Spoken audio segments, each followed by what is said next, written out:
말씀 39절부터 그 전까지 엘리사벳과 마리아에게 잉태를 천사가 말씀하셨고, 오늘 본문은 세 가지로 나눠지는데, 하나는 엘리사벳의 찬양, 그리고 46절에 보면 마리아가 또 찬양하죠. 그러고 나서 57절에 이제 사가랴와 관련된 이렇게 세 가지 정도. 먼저 엘리사벳이 찬양합니다. 마리아의 물한 소리에 복중의 아이가 뛰논다고 그렇게 돼 있어요. 참 또 하나의 아주 초자연적인 일이죠. 그러면서 노래를 하는데, 여자 중에 내가 복 있고 내 태중의 아이도 복 있다. 즉 마리아가 방문하러 왔으니까. 그러면서 이 뱃속에 있는, 그러니까 요한이 뱃속에 있는 지금 예수님을 지금 대하고 있는 거예요. 그래서 이 여인이 얘기하기를, 이제 엘리사벳이 얘기하기를 여자 중에 내가 복이 있다 42절에, 그리고 지금 마리아한테 하는 거니까 내 태중의 아이도 복이 있다. 내 주의 어머니가 자신에게 있어서 사실은 그리스도 예수님은 여전히 엘리사벳에게도 주인이잖아요. 주님이신데 그 주님의 어머니가 내게 나오면 어찌미냐. 계시죠, 계시. 이런 거는 그러면서 문한 소리에 아이가 기쁨으로 뛰놀고 있다. 아주 초자연적인 현상이. 그래서 믿는 여자에게 주께서 그 하신 말씀 반드시 이루어지라고 믿는 그 여자에게 복이 있다. 그래서 우리 천사가 했던 그 얘기가 좀 비슷합니다. 그리고 이제 마리아의 찬양이 46절부터 56절까지 11절에 걸쳐서 55절까지 10절에 걸쳐서 이제 마리아가 찬양하고 있죠. 내 영혼이 주를 찬양하며 하나님 내 구주를 기뻐하면 나를 돌보셨기 때문이다. 나는 그래서 복 있는 자라는 거예요. 하나님은 참으로 49절 능하신 분이시기 때문에 큰일을 행하시고 거룩하신 분이시다. 그런데 그분께서 50절에 긍휼을 베푸신다는 거예요. 누구에게? 두려워하는 자, 즉 경외하는 자에게 대대로 이르는도다. 우리 시편 103편에 있는 말씀, 여호와의 인자하심은 자기를 경외하는 자에게 영원부터 영원까지 이르며 그의 은은 자손의 자손에게 미치리라.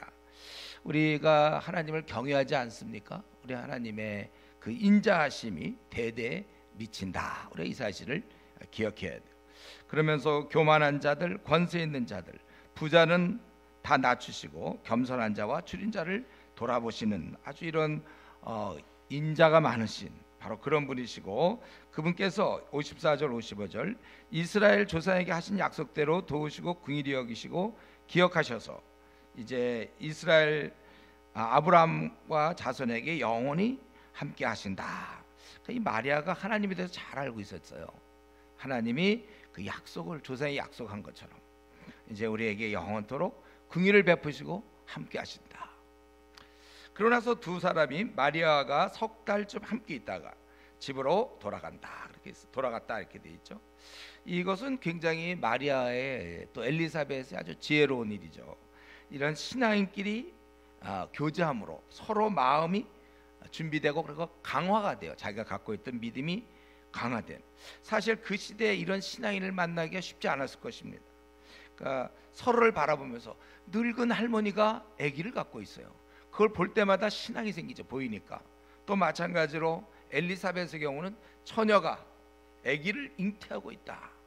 서로에게 도전이 되고 자극이 되고 격려가 되는 겁니다. 뜻을 같이 하는 사람끼리 모이면 힘이 생기는 거예요. 그래서 제가 늘 얘기하지만 여러분들이 힘을 얻으려면, 이번에도 뭐 정치적으로는 뭐 같은 뜻을 가진 사람들이 뭐 많이 모였다, 뭐 적게 모였다, 막 이제 지금 그러고들 있지 않습니까? 같이 모일 때 힘이 있는 거거든요. 내가 옳구나 이런 생각을 해요. 그렇기 때문에 우리가 회사에서도 또 학교에서도 믿는 자와 반드시 모임을 가져야 돼요. 또 주부라면 동네 사람들하고 아니면 여기 중보기도팀이든지 어떻게 하든 자꾸 믿는 사람과 만나야 힘이 생기는 거예요. 우리 무교회주의자들 요즘 교회를 떠나서 뭐 혼자 신앙생활 할 수 있지, 뭐 할 수는 있을 것 같기도 해요. 그러나 그것은 굉장히 어리석은 겁니다. 우리 이렇게 주일마다 이렇게 보니까 우리 믿는 게 정상이구나. 근데 자기 혼자 믿어보세요. 얼마나 그 힘들까. 지금도 이 두 사람이 석 달쯤 함께 있던 건 참 좋은 거예요. 같이 격려와 위로가 되는 겁니다. 그래서 여러분, 우리가 하나님 뜻을 알고자 할 때도 우리 신앙 좋은 사람을 자주 만나서 얘기를 나누는 것이 좋은 것입니다. 신앙이 나보다 앞선 자를 만나는 건 반드시 지혜로운 일이에요. 우리 성경에는 피차 가르치고 권면하라고 그랬잖아요. 그래서 이 교회에서 성경 공부 아주 중요한 것이고, 우리 초대교회 전통을 따라서 예배 때 말씀이 중심이 되어야 되는 거죠. 그래서 여러분들이 이런 말씀, 이 교회에 나오는 것 자체가 큰 도움이 되는 거고, 또 이렇게 말씀을 듣는 거, 알고 있는 말씀이지만 듣는 게 또 힘이 되는 거예요. 서로에게 확인이 되는 것입니다. 그렇다면 우리가 이 시간에 좀 생각할 건, 내가 좀 이 엘리사벳이 돼야 되고, 내가 마리아가 돼야 돼. 내가 신앙이 좋아야 돼요. 지금 이 마리아가 예를 들면 뭐 이세벨 같은 사람과 지금 석 달간 같이 있었다. 이게 참 예수님, 이상한 예수님이 나올 수도 있어요. 서로 아주 좋은 사람. 그런데 여러분 지금 주로 만나는 사람이 누구인가가 여러분 신앙의 거의 결정입니다. 그래서 야심 많은 사람들과 밤낮 만나봐야 욕심 부리게 생기고, 앞날도 이러면서 이제 배우자가 절대적이기 때문에 우리가 항상 결혼 전에는 미혼들 신앙 좋은 사람 만나야지. 결혼이 목적이 돼서 뭐 신앙 없는 사람도 뭐 착실한데요, 과연 그 사람이 우리 신앙을 복돋아 줄 수 있을까요? 착실한 사람이면은 우리로 하여금 믿음이 생기게 합니까? 사람이 괜찮아요. 그래, 괜찮은 사람이 우리 신앙을 세워주고, 우리 함께 우리 말세 주님 오심을 준비하자고 하면서 주님 우리 열심히 섬기고 선교 가자고 그럽니까? 착실한 사람은 되지도 않는 얘기들을 본인이 어두워 있기 때문에 이제 그렇게 얘기하는 것이죠. 근데 여기 보니까 그래서 여러분들이 신앙 좋은 자가 돼야 돼요. 그래야 배우자가 복되죠. 또 자녀가 복되고 친구들이 복된 거예요. 목사가 복된 것이고 교인이 복된 것이죠. 근데 우리 가만 보니까 이 두 여인이, 지금 두 여인은 뭐예요? 임산부잖아요, 그렇죠? 둘이. 근데 이들의 찬양을 보니까 아주 경건해요, 두 사람 다. 과연 이 경건한 엄마에게 하나님께서 세례 요한과 예수님을 맡기신 것입니다. 그래야 제대로 양육이 이루어지죠. 부모의 경건은 자식에게는 거의 뭐 99.99, 자식에게는 결정적인, 백지로 태어났는데 거기다가 5세 이전에 진리의 말씀을 심어주면은 그는 나머지 뭐 만 100세 시대라면 95년은 그냥 먹고, 요 5세까지가 아주 중요해요. 이때 그냥 다 설명해 줘야 되고, 하늘의 모든 우리 신앙을 이때 넣어줘서 반드시 5세 전에 거듭나게 해야 된다. 그래서 제가 우리 어린애들 어린이집 보내는 거 조심하는 거는 충분히 이런 양육이 확보돼 있어야 된다는 거예요. 그리고 5세 전에 거듭나게 할 수 있으면 보내세요, 여러분들. 그런 자신도 없으면서 애를 보내갖고 나머지 그러면 걔가 100세 시대면 95년 동안 헤맨 되니까. 부모의 경건은 자식에게는 거의, 이건 뭐 거의 생명이나 마찬가지예요. 우리 보세요. 보통 그 자녀가 신기하게도 부모를 닮아요. 혹시 뭐 중2 뭐 아니면 사춘기 때 조금 뭐 그럴 수는 있지만 결국 부모의 신앙을 닮게 되어 있습니다.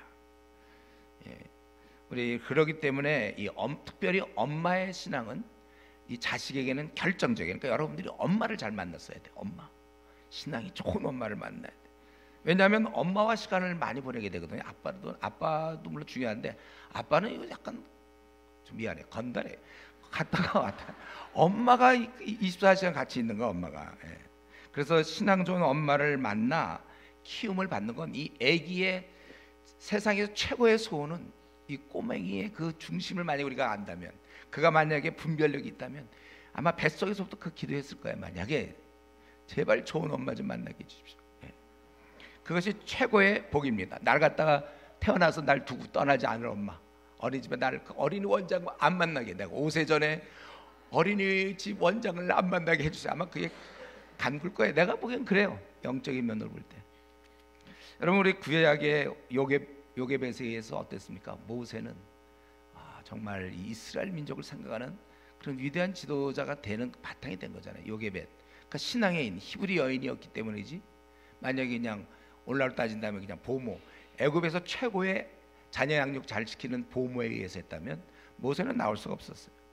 우리 신약에 보면 디모데, 그는 어떻게, 왜 그런 신실한, 바울은 정말 주님을 만나서 신실했지만 온전했지만 디모데는 어째서 그가 그렇게 바울을 이어받을 정도의 초대교회 그렇게 아주 위대한 인물이 되었을까요? 예, 그의 어머니 유니게, 예, 엄마가 거기다 하나 더 붙여서 그의 그 친정 엄마, 예, 그 루이스가 있었잖아요. 루이스, 예, 유니게, 그의 외조 뭐 루이스 이렇게 그 둘이 합작품이에요. 그러니까 여러분, 여러분의 우리 엄마의 신앙도 중요하지만 그 할머니 신앙 그것도 잘 생각하시니까 잘 보세요. 여러분들 신앙 좋은 이거 할머니까지 봐야 돼. 우리가 사무엘 같은 위대한 인물이, 예, 정말 하나님의 뜻을 거의 전한 아주 위대한 인물 사무엘은 어떻게 됐습니까? 우리 중에도 그런 이름이 있던데 뭐죠? 한나, 예, 한나라네. 예, 좀 이름을 졌으면 좀 자기도 그런 이름답게 좀 사세요. 한나, 예, 사무엘도 이 한나. 보통 그 애들 뭐 명문대 보내는 경우 있어요. 막 그래서 그냥 보통 우리 또 유학 보내가지고 막 보통 타이거맘이라고 그러잖아요. 그 엄마의 그 극성에 의해서 애가 몇 단계는 더 보통 세상적으로 얘기하는 좀 명문대를 갈 수 있을지 몰라요. 보통 그 명문대 들어가는 자녀 뒤에는 많은 경우 그 타이거맘 아주 그냥 극성 맞은 엄마가 그 배후에 있는 것처럼 위대한 신앙의 인물 배후에는 기도하는 경건한 신앙의 엄마가 있단 말이에요. 어린이집에다 내보내고 자기 자아 성취한다는 그런 게 아니라 이 아들을 통하여 자아 성취가 일어나야 되죠. 예, 경건한 신앙의 엄마가 기다리고 있다는 거, 여러분 그걸 기억하십시오. 지금 우리는 이 사건은 온 인류를 위해서 하나님께서 예수님을 이 땅에 보내는 엄청난 사건이 지금 벌어지고 있는 거예요. 그런데 우리가 이걸 읽다 보면 뭘 느끼죠, 여러분? 예, 다시 한번 얘기하지만 경건한 자들끼리의 대화, 경건한 자들끼리 이루어지는 거예요. 원래 하나님 나라가 이 세속적인 사람이 끼어들어서는 그게 될 리가 있습니까? 하나님 나라는 경건한 자들이, 능력은 좀 없어요. 능력도 없고 좀 눈치도 없는 사람들이 있어요. 말을 해도 막 돌직구로 말하는 사람도 있습니다. 머리가 좀 약간 안 돌아요. 분위기 감지가 거의 바닥이야. 예. 그렇다 하더라도 경건한 사람, 그들이 함께 기도하고 일하면서 확장되는 게 지금까지의 기독교 역사입니다. 하나님의 뜻은 경건한 사람을 통해서 이루어지지, 깨끗한 그릇을 통해서 이루어지지, 그 그릇이 금그릇이다 해서 이루어지는 게 아니라는 거죠. 다른 말로 하면 죄인들은 배제됩니다. 하나님 나라의 일에서는. 미지근하다는 것은 스스로 하나님께 사용 안 하겠다는 본인의 확고한 결심이에요. 여러분, 미지근한 사람을 하나님이 사용할 수 있을까요? 하나님이 성경에 보면 미지근한 사람 사용하는 경우가 있어요. 물론 아예 악당이 되면 되죠. 바로같이로. 그런 경우 혹시 사용할까? 성경에 보니까 사무엘이 굉장히 미지근해갖고 뭐 하나님이 사용했다든가, 바울이 너무나 뜨겁지 않아서 아주 형식적이라 그를 사용했다든가, 디모데가 굉장히 신실하지 않았기 때문에 사용했다, 이런 법은 없습니다. 그렇기 때문에 사실은 오늘도 또 미지근한 얘기 또 하시네, 목사님. 아이고, 목사님 만나 미지근한 얘기. 자기가 좀 고치면 안 됩니까? 오늘도 또 미지근하게 오셨네요. 내 입장은 그거예요. 지난주도 오시더니, 지난번도 미지근하더니 일주일 지난데도 똑같이 더 강화된 미지근을 갖고 오셨네요. 나는 그렇게 얘기하고 싶어요, 여러분. 근데 한 가지만 아세요. 요거 아마 미지근해도 요거 하나는 알고 미지근하란 말이죠. 하나님 나라에서는 별로 쓸모는 없다.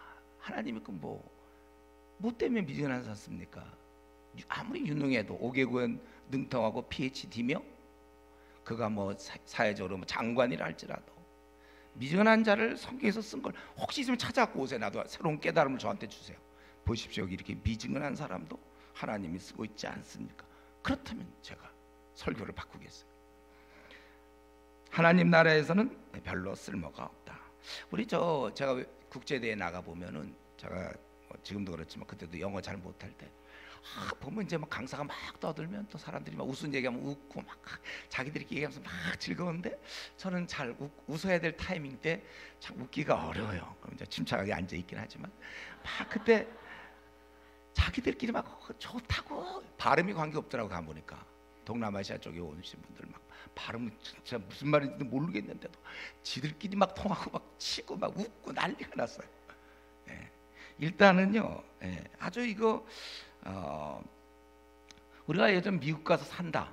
물론 거기 LA 쪽은 뭐 한국 사람 많기 때문에 달러만 잘 사용하면 되지만 보통 우리가 보통 얘기하면 자기가 뭐 유학을 갔든지 하려면 좀 뭘 공부를 하든지 뭐 일을 하든지 아마 유학을 가서 하다못해 어디를 찾든지 길을 가든지 차를 타는 거 뭐 물건을 사고 사람 만나고 그리고 이제 좀 약간 뭐 진짜 직장 생활을 한다든지 무슨 일을 하든지 일단은 영어가 돼야 뭐 되어야 뭐 되든지 말든지 할 거 아닙니까? 일단 영어가 돼야 되는 거.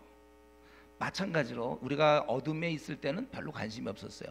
그러나 여러분들이 빛의 나라로 들어온 성도가 된 이상 일단은 경건해야 그 다음부터 교회 얘기들이 이제 되는 거예요. 예. 그래서 경건하다는 것은 굉장히 간단하죠. 여러분 늘 얘기하는 그 777 이런 거 그냥 기도생활 말씀생활만 하면 되는 거예요. 아주 단순해. 너무 쉬운 걸 제가 알려주고 있어요. 제가 복잡하게 하지 않아. 내가 나중에 주님 만났을 때 너 성도들을 왜 이렇게 힘들게 제대로 못 키웠냐 이러면 내가 무슨 말 하겠습니까? 그러나 여러분 777 그게 무슨 뜻입니까? 그게 어려워요? 물론 처음에 무슨 소리인지 모르겠지만 그냥 기도 좀 열심히 하고 말씀 봐라. 그걸 좀 자극적으로 내가 얘기하려고 777 이러는 거지. 그래 여러분들 기도 생활하고 말씀 아주 그게 너무나 간단해요. 성경을 가까이 하고 기도하면 된다. 그런 사람 그 정도만 돼도 우리는 이 땅에서도 어느 정도 성도로 사용할 수 있고 더 나아가 하나님이 사용할 수 있다 그거예요. 그래서 우리가 지금 사람들 볼 때 엘리사벳도 벌써 성령의 41절에 충만함을 받고 또 마리아는 이전부터 자기의 그것이 순종하던 사람이고 67절에 보면 그 붙인 사가랴가 성령이 충만을 다들 성령 충만한 사람끼리 지금 메시아 오심과 관련된 이런 얘기들을 하고 있고 준비하고 있는 것입니다. 이제 57절 이제 사가랴의 여기서 보면 아주 중요한 역할 이름 짓는 것과 그리고 67절에 성령 충만함을 받아 예언하는 것 이 사가랴에 대한 얘기인데 사실 오늘 본문에서 제가 보기에는 이 사가랴가 중에 처음에 그 57절부터 66절까지는 말을 못하고 있었죠. 글을 써야 돼. 글을 쓰는 사가랴 그 다음에 67절부터는 이제 말을 하는 사가랴 이렇게 우리가 나눠볼 수 있겠습니다. 그래서 엘리사벳이 해산할 기한이 차서 아들을 낳으니 예언 그대로죠. 그 당시 뭐 성별 간별이 있으면 요즘은 이제 얼마큼 잘하면 딸이다 아들이다 그런 거 알려주는 의사들이 은근히 있죠.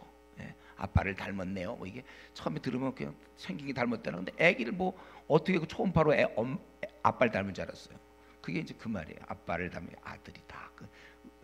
뭐 알아둘 필요 없는데 하여튼 그런 게 있다. 근데 그렇게 아는데 천사는 그냥 딱 아들을 낳을 것이다. 근데 이때 딸을 낳으니 이러면 이제 기독교 깨지는 거죠.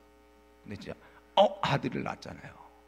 확률 50% 이거 굉장히 어려운 건데 아들을 낳았다. 우리 그냥 뭐 당연하다 이러지 말고 어떻게 이게 딱 낳기도 전에 아들을 낳았다.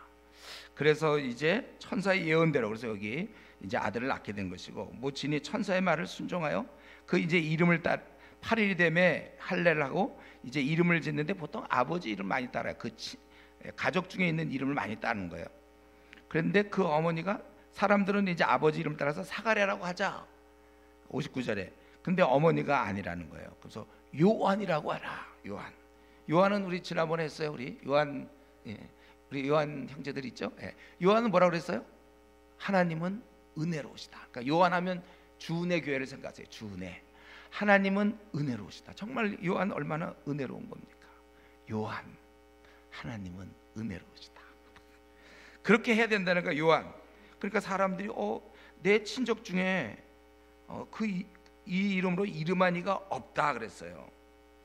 그래서 그의 아버지께 이제 몸체에 무엇으로 이름을 지으려는가 물어봅니다. 아버지에게. 엄마가 그러니까 서판을 달라요.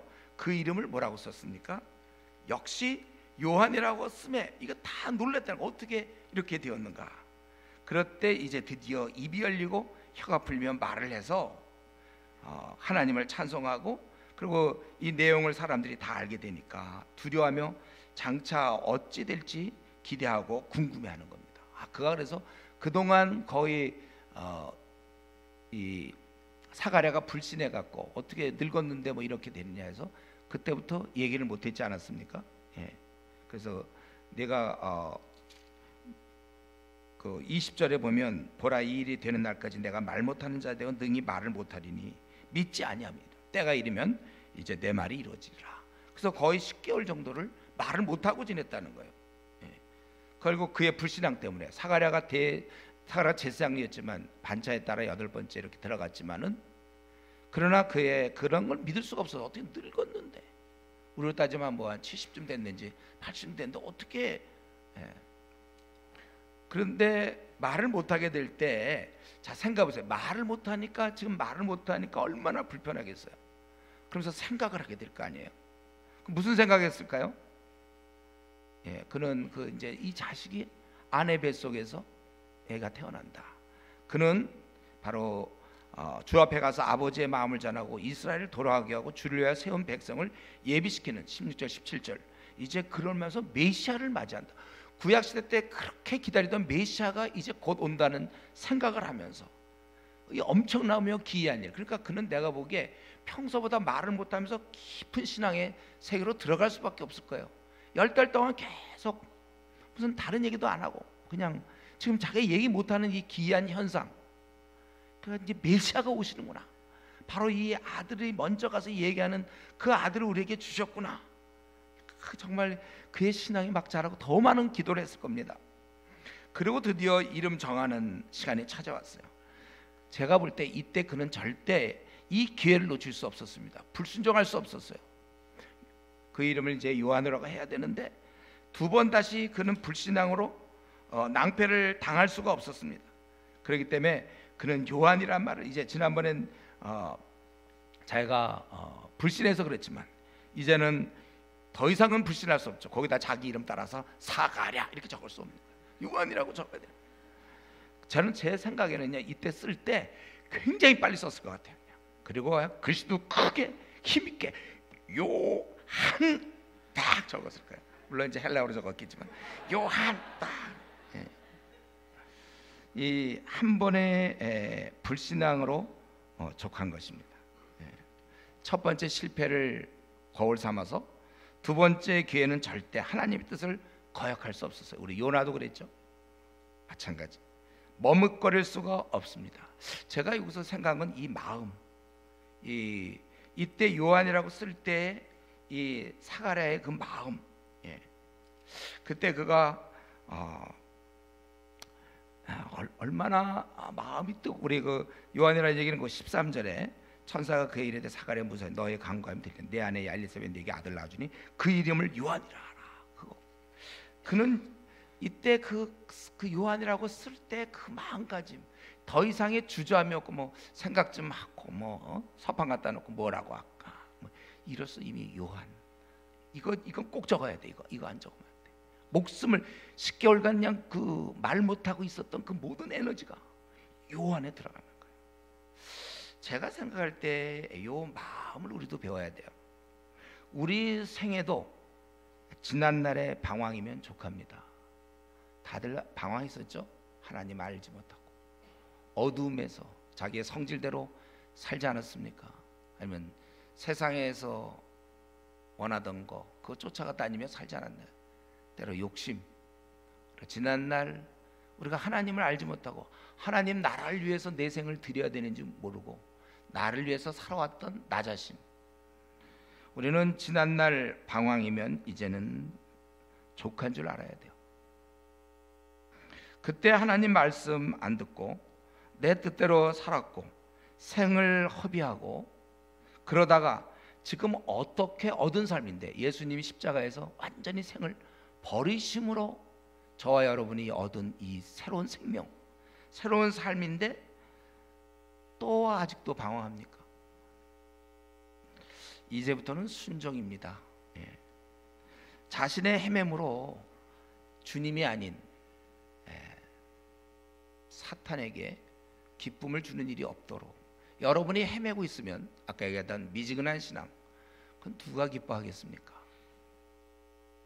우리가 내 생 자체를 철저히 이제는 하나님께 드려야지 두 번 다시 실패해서는 안 돼요.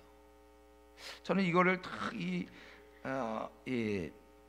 사가랴가 이 글을 요한이라고 이거 쓸 때 그게 그 마음가짐, 이건 뭐 더 이상 생각하지 않아.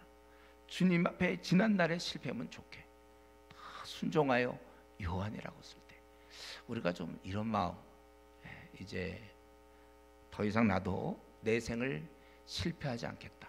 내가 지금까지 한 번 내가 방황했으면 됐지, 또 지금까지 몇 년째 내가 이렇게 미지근하게 또 세월을 보내고 있는가. 우리 자신의 모습을 좀 보면서 우리도 이러한 마음을 가져야 마땅할 줄 압니다. 이제 그는 이제 본격적으로 말을 하게 되었어요. 말을 제가 이전에 말을 못한 적이 있어요. 한 일주일간. 그때 무슨 집회를 하고 일주일간 말을 못할 때 얼마나 절망했는지 몰라요.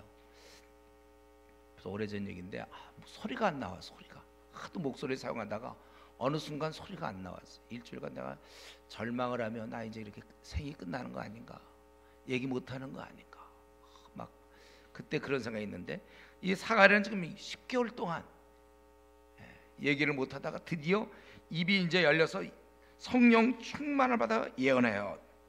그 예언했을 때 뭘 얘기한 거냐면 요한과 예수님에 대해서, 그리고 아주 중요한 이제 이 구원과 관련된 이 모든 게 구원이니까, 그래서 세 가지를 얘기하죠. 그래서 그 세 가지 구원과 그리고 요한과 예수님에 대해서 그가 얘기하는 거예요. 너무나 사가랴에게 어울려요. 이거는 그가 할 수 있는 얘기예요. 그동안 10개월간 보면서 결국 메시아의 오심, 우리 인류에 대한 구원, 이걸 생각한 거예요. 그래서 그는 선지자의 말한 대로 이제 충만하여 이스라엘 68절에 찬송하리다 주 이스라엘 하나님이여 그 백성을 돌봐서 성령하시며 우리를 위하여 구원의 뿔을 그 종 다윗의 집에 일으켰으니 이것은 주께서 예로부터 거룩한 선자의 입으로 말씀하신 바와 같이 우리의 원수에게서 우리를 미워하는 모든 자의 손에서 구원하시는 일이라. 그는 분명히 선자의 말대로 우리를 구원하시다. 그리고 그것은 우리 언약을 기억하신 것이고, 이게 갑자기 이루어진 게 아니라 오래전부터 얘기한 거예요. 즉 그것은 13절에 아브라함에게 하신 맹세다. 그 내용이 뭡니까? 그 내용이 우리가 원수의 손에서 건지심을 받고, 우리가 이제 이 마귀의 손에서 우리가 건짐을 받고 종신토록 주의 앞에서 성결과 의로 두려움이 없이 섬기게 하리라 하셨도다. 바로 그거예요. 지금 사가랴는 하나님의 구원을 찬양하고 있죠. 이걸 지금 입이 열려가지고 이 부분을 예언하면서 찬양, 우리를 만세전부터 이미 오래전부터 선지자 입을 통해서 말씀하신 그 언약 그대로 이제 우리를 건지셔서 종신토록 우리 주님을 섬기게 하셨다. 이거 찬양하고 있는 거예요. 하나님께서 우리에게 많은 축복을 줍니다. 지금도 숨을 쉴 수 있고 볼 수 있고 말할 수 있고 걸을 수 있고, 그러나 그 중에 최고의 선물이 우리를 구원해 주심에 지옥불에 떨어져서 영원토록 고통과 좌절과 절망 가운데 우리 모두는 살았어야 되는 겁니다. 근데 이걸 구원해 주셨어요. 세상에 이것보다 더 큰 축복은 없습니다. 내 생의 최대 사건이 이게 가장 엄청난 일입니다. 뭐 정치가 어떻게 되고 무슨 충격적인 일이 벌어지고 내 삶에서 뭐 누구한테 차이고 뭐 아니면 어떤 일이 돈을 떼어먹히고 뭐 그건 다 작은 일이에요. 이것만이 제일 큰 일입니다. 가장 엄청난 일. 구원과 맞바꿀 수 있는 일은 이 땅엔 존재할 수 없어요. 구원은 받지 못한 채 학벌을 받았고 용모를 받았고 돈을 받았고 건강을 받았어도 그것은 비참한 것입니다. 그건 상상하기도 힘든 거예요. 영원토록 지옥 형벌을 받는데 이 땅에서 잠시 부자가 되고 노후 준비가 되고 좋은 학벌을 갖게 되고 재산이 있으면 그게 무슨 소용이 있습니까? 생각할수록 아찔한 거예요. 아직도 구원 못 받은 자가 있습니까? 2부 예배 드리셔야 돼요, 여러분들. 전도 집회 참석해서 결단을 하세요. 지금 중요한 얘기하는데 약간 그다음 얘기 무슨 얘기하려는지 알겠죠? 약간 그런 분위기가 있어요 지금. 이제 다 끝나가요 이제. 2부를 준비하고 계시나? 이제 2부도 들어야 되니까 지금 조금 쉬었다가, 여러분 이 세상에 이것처럼 아찔한 게 어디 있습니까? 아직도 구원을 받지 못하더니. 어쨌든 우리가 지금 이 구원을 받았습니다. 예? 그래서 우리는 이 땅에서는 제일 가는 아주 제일 행복한 자예요. 일생 감사하는 것입니다. 서로 우리가 뭐 가난하고 구차하고 그리고 삶이 진짜로 안 풀려. 나는 다른 사람 잘 풀리는데 나만큼은 절대로 안 풀려. 그래도 우리는 넉넉히 감사할 수 있습니다. 안도의 숨을 쉴 수 있고, 와, 내가 어쩌다 구원받아. 요 생각만 하면 잠도 잘 와요. 내가 얼마나 나야말로 진짜 행복한 자죠. 자꾸 어떤 사람 다른 사람 행복하다고 부러워할 바보예요. 자기 거 지금 자기가 다 갖고 있는데 뭘 부러워합니까? 그래서 우리는 항상 기뻐하는 거예요. 항상. 예. 좀 좋은 일이 생길 때 기뻐하고, 뭐 속상한 일이 생길 때 슬퍼하고, 뭐 그 아직도 지금 옛날 사람이, 그 옛 사람이 새로운 사람이 아닙니다. 그 사람은. 저와 여러분은 항상 기뻐해야 돼요. 예. 이거 이렇게 항상 기뻐하라는 얘기를 지금까지 못해도 한 2,300번은 듣지 않았을까요? 예. 항상 기뻐하라. 근데 왜 아직도 항상 기뻐하지 않고 좋은 일이 생길 때만 기뻐합니까? 일이 잘 풀릴 때만 기뻐합니까? 이 부분을 여러분 회개하셔야 돼요. 주의 말씀 안 듣고 항상 기뻐하라는데 내 상황이 이러니까 나는 기뻐하지 않겠다는 그 도전하는 주님에 대한 불순종. 구원받았으면 항상 기쁜 거죠. 더 이상 뭘 더 따져요. 남편의 뭐 연봉 월급이 작다라든가 집을 아직 못 구했다든가 남들은 뭐 행복주택이라도 되는데 왜 우리는 안 되냐 뭐 이런 자녀 문제라든가 별로 기뻐하지 않는 사람들. 우리 마음이 밝아야 돼요. 우울해서 안 돼요. 여러분들 항상 기뻐하라. 우리가 구원을 받은 사람이기 때문에 정말 우리가 그걸 보여줘야 돼. 나머지는 아무것도 아니라는 걸 정말 좀 세상 사람들한테 보여주세요. 집이 없어도 괜찮다는 걸 좀 보여주시고, 노후 대책이 없어도 지가 물론 주식에서 돈 다 날려서 그러면 그건 안 되지만 자, 열심히 살았는데도 돈이 안 되는 걸 어떻게 해요? 그걸 받아들인단 말이에요. 노후 대책이 없어도 괜찮으며 남들 다 시집가고 장가가도 나는 혼자 못 가도 나는 만족한다. 이게 신앙이네. 이런 신앙을 갖고 있어야죠. 그저 남들과 비교하고 내가 왜 이렇게 신앙생활 열심히 했는데 왜 나는 왜 장가 못 가고 시집 못 갑니까? 취직이 잘 안 됩니까? 시험에 떨어집니까? 나 교회 요즘 안 나가. 그런 그거 정말 신앙인 맞아요. 사람이 잘 풀릴 때는 그의 신앙을 잘 알 수 없어요. 꽉꽉 막혔을 때 그때 어떻게 반응하는가. 그때가 진짜 신앙이에요. 그때 우리가 범사에 감사하는데 아직도 투덜대는 사람이 있습니까? 불평 있는 사람들, 투덜대는 사람들, 그럼 뭐예요? 그 사람들 투덜대는 게 뭐죠? 믿는 자가. 우리가 이 구원을 얻은 이상은 더 이상 그런 거 다 날아가야 돼. 생애 최고 행복한 사람, 뭐 정치가 어떻게 돌아도 괜찮아. 하나님이 알아서 하실 거. 우린 기도만 하면 되는 거. 그렇게 구원받은 자는 어떻게 됩니까? 75절에 종신토록 주 앞에서 성결과 의로 두려움 없이 섬기게 하려 하셨어요. 예, 우리가 이제는 하나님 앞에서 성결하고 또 의롭고 사람들 앞에서 의로워야 돼요. 그래서 건진받은 자들은 74절에 원수의 손에서 건진을 받고 그 다음에 뭐냐? 종신토록 하나님을 섬기게 되었다. 이겠어요. 건진받았으니 다 됐다가 아니라 교회 다닌다고 해서 다 된 게 아니라 중요한 건 지금 무엇인가 주님을 섬기고 있어야 한다는 겁니다. 지금 우리는 이미 전쟁터에 나가 있어요. 군인들이에요.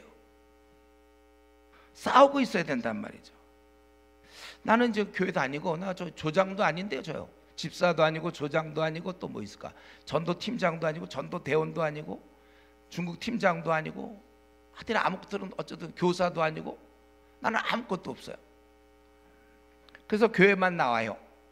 이게 아니고 나름대로 뭔가 주님을 섬기고 있어야 정상적인 거라는 거예요. 가만히 있는 나, 여러분께 어울립니까 지금? 교회만 나가고 있는 나, 그게 자기예요? 축구에서 지금 동료 선수들 11명, 우리 이제 동료 선수들 막 열심히 뛰는데 혼자 가만히 서 있는 나, 그 뛰지 않으면 그 탈락이에요, 탈락. 그럴 바에 왜 선수가 됐습니까? 뛰지 않으려고 내가 뛰지 않아야지 그래서 선수 됐습니까? 선수가 된다는 건 뛰어야죠. 축구에서 예배만 잘 드리고 집에 가요. 그 제대로 드린 겁니까? 그거는 가짜야, 가짜.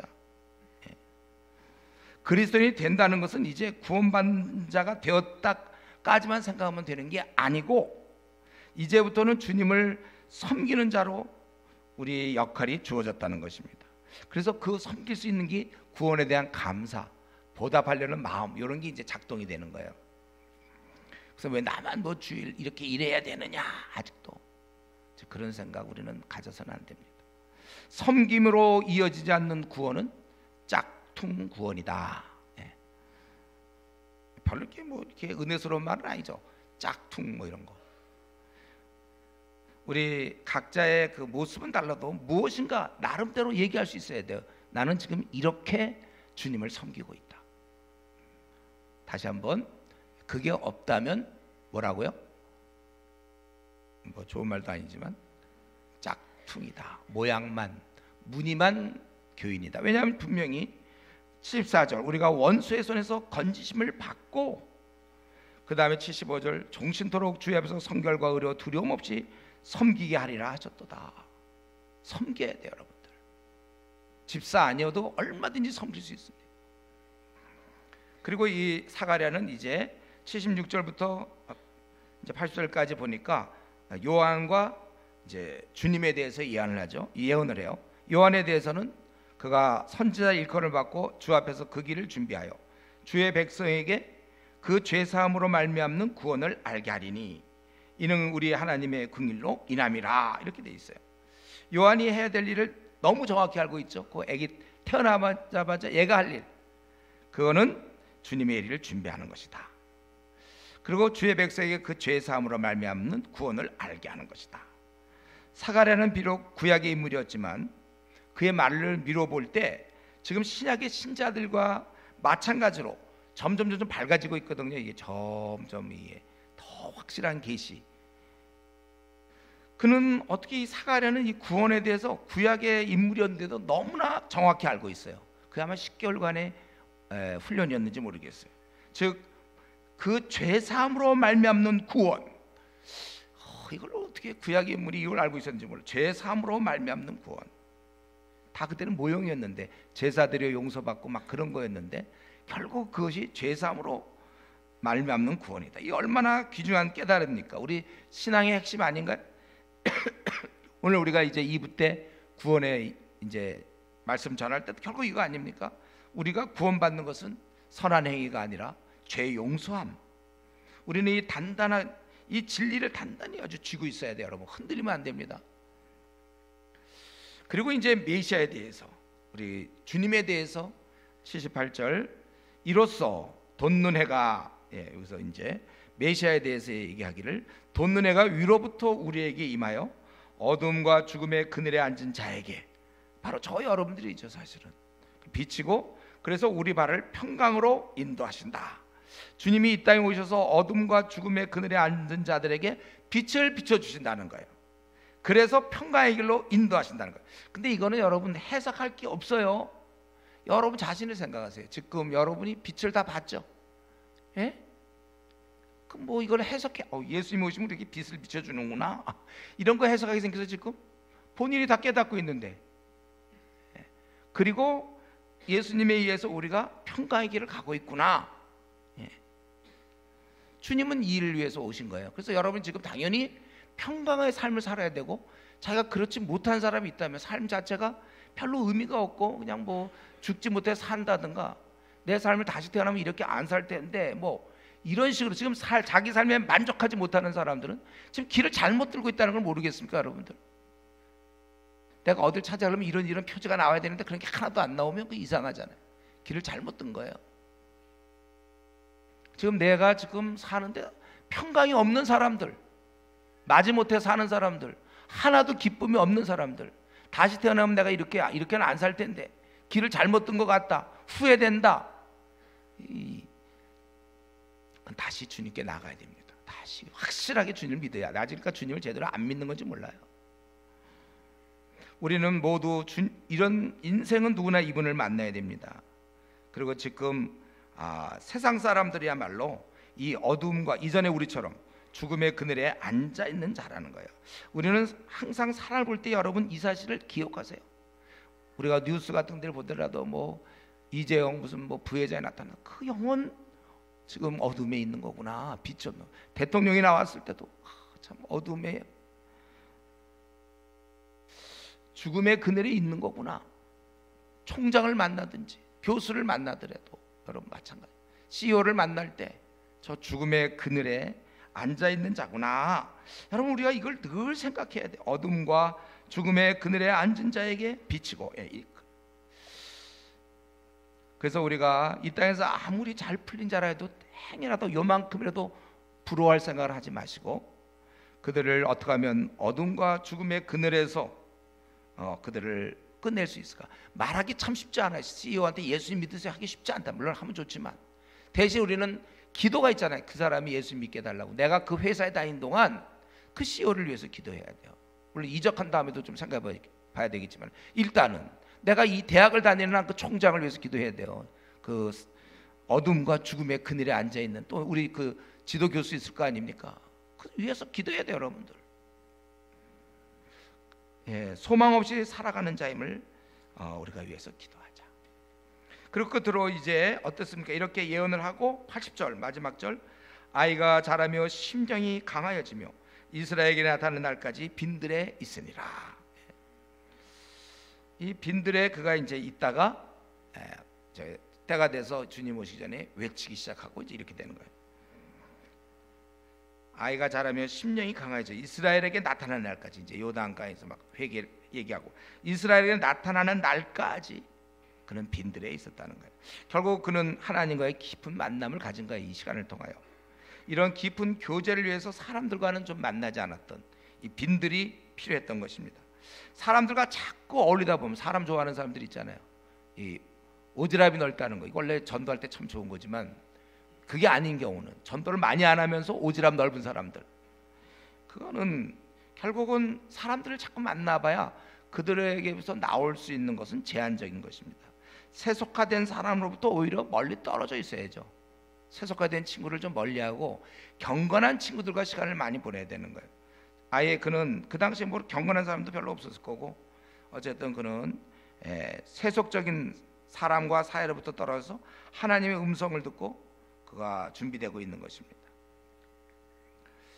우리가 요한, 그가 세례 요한으로 그런 위대한 일을 했던 것, 그런 아주 그냥 나라 전체 민족을 향해서 외쳤던 그 인물, 그런 큰 인물이 됐던 것은 바로 이 빈들에서의 준비가 있었던 거예요. 사람과 떨어져 혼자만의 시간을 갖고 대신 사람과 떨어졌지만 하나님과의 교제, 그리고 자신이 할 일을 생각해보며 준비하고 있었다는 것입니다. 우리 아버지 사가랴도 자신의 의지는 아니었지만 이 입을 다물고 있는 바람에 누구랑 대화하기도 어렵고 처음에 어떻게 해보려고 했겠지만, 그러니까 아마 결국은 하나님과 깊은 교제를 나눌 수밖에 없어요. 그가 그래서 성령 충만하여 이제 말하는 거 아닙니까? 사가랴. 그 아버지도 그랬고 이 세례 요한도 결국은 하나님과의 깊은 교제, 아버지도 그랬고 아들인 세례 요한도 깊은 교제, 영교의 시간을 보냈다는 거예요. 그래서 결과는 둘 다 승리의 삶을 산 거예요. 이 사가랴는 사가랴대로 자기의 본분을 다한 것이고, 그리고 요한은 요한대로 하나님의 종으로 살아갔다는 것입니다. 우리에게는 이런 시간이 필요해요. 그러니까 두 가지, 강제적으로 하든지 아니면 자발적으로 하든지. 강제적으로 뭐예요? 사가랴는 말을 못함으로, 또 엘리사벳도 마찬가지죠. 이미 아기를 갖고 있으면, 여인이 아기를 갖고 있으면 항상 아기를 의식하게 돼요. 뭐 입덧을 하든지 어쨌든 하여튼 아기를 배에 잡고 이제 점점 지나면 뭐 발로도 차기도 하고, 임신부가 자기가 애를 갖고 있다는 그거 의식 못 하겠습니까? 그런 의식 속에서 엘리사벳은 경건할 수밖에 없어요. 마리아도 마찬가지죠. 인류의 구세주를 자기가 잉태인데 처녀가 그는 의식할 수밖에 없어요. 그러니까 사가랴나 엘리사벳, 마리아는 어떻게 보면 어쩔 수 없는 환경에 따라 경건해질 수밖에 없었습니다. 반면에 요한은 자발적이에요. 자기가 빈들에서 얼마든가 그 어린 나이에 친구들과 놀 수도 있고 말이죠. 만나 애들과 요즘 같은 뭐가 있을까요? 뭐 같이 무슨 뭐 놀고 뭐 만들고 뭐 게임하고 뭐 같이 뭐 동영상 뭐 하고 하여튼 어울릴 수 있겠지만은 그런 빈들, 예, 자발적으로 하나님과의 그런 시간을 가졌습니다. 빈들을 통해서 이스라엘에게 나타나야 되는 거예요. 그러니까 이스라엘에게 나가기 전에 빈들이어야 된다. 이거는 너무 아주 당연한 얘기죠, 여러분. 여러분 운동 선수들이 뭐해요? 운동 선수들은 시합이 있을 때 물론 나가지만 시합이 없을 때 그냥 가만히 있습니까? 뭐 쇼핑하고 그냥 친구 만나 술 먹고 놀고 그럽니까? 운동 선수들 시합이 없는 날은 이제 몸을 풀고 연습하고 준비하고 있는 거 아니에요? 축구 선수들도 그렇고 몸을 쉬면서 연습하고 그러고서 이제 시합에 나가는 게 당연하잖아요. 바로 이러한 연습장, 그게 바로 빈들이라는 거예요. 우리가 성령 충만함 가운데서 이 나그네 길 40년 50년을 뚫고 나가는 동안 항상 성령 충만으로 나를 보호해야 되는데, 그러니까 이 운동선수가 뭐 인대가 패하고 뭐 무릎 관절염이 걸려갖고 쩔뚝 이래갖고 선수를 할 수가 없잖아요. 정상적인 몸을 만들어야 되는 것처럼 우리가 이 땅에서 제대로 된 신앙인으로서 하나님의 영광을 위해 살려면 우리는 성령 충만해야 되고, 그 충만의 비결은 바로 이 빈들이라는 것이죠. 빈들, 주님과 깊은 교제, 이런 준비된 자를 우리 주님께서는 그들을 통해서, 준비된 자를 통해서 일하시는 것입니다. 그렇기 때문에 여러분, 오늘 우리가 이 말씀 보면서 우리가 배워야 돼요. 빈들에 머물러 있을 줄 아는 사람, 그 쉴 새 없이 바쁜 게 아니라 주님과의 빈들. 그래서 여러분 지금보다 더 열심히 주님과 교제하고 기도해서 이 시대를 승리하는, 우리에게 하나님 맡겨주신 그 사명을 감당하다가 주님을 만나는 아주 훌륭하고 아름다운 그런 성도 되기를 바랍니다. 우리 이 시간 한번 기도하겠습니다. 우리 하나님께서는 항상 경건한 자를 사용하세요. 세속적인 사람, 미지근한 사람 지금까지 사용돼 본 적이 없습니다. 그렇다면 나는 지금 사용되는 중인가, 나는 지금 그냥 내버려둔 존재인가, 우리 스스로 생각할 것이고, 또 저는 그 사가랴가 요한이라는 이름 쓸 때 참 얼마나 감격했을까. 한번 우리도 지난날 방황이면 족하지 다시 교회 와서 또 방황입니까? 옛날보단 강도는 좀 떨어졌는지 모르지만 어차피 또 방황입니까? 우리 내 생 두 번 다시 실패하지 않도록 주여 나에게 은혜를 주십시오. 여러분 결단하시기를 바라고, 또 우리 하나님 앞에 우리가 일할 때 이 빈들을 잊지 마시고 매일매일 그냥 바쁘게만 그저 지내면 안 되고, 하나님과 깊은 만남의 시간, 이 빈들을 위해서 우리 같이 한번 통성으로 기도하겠습니다.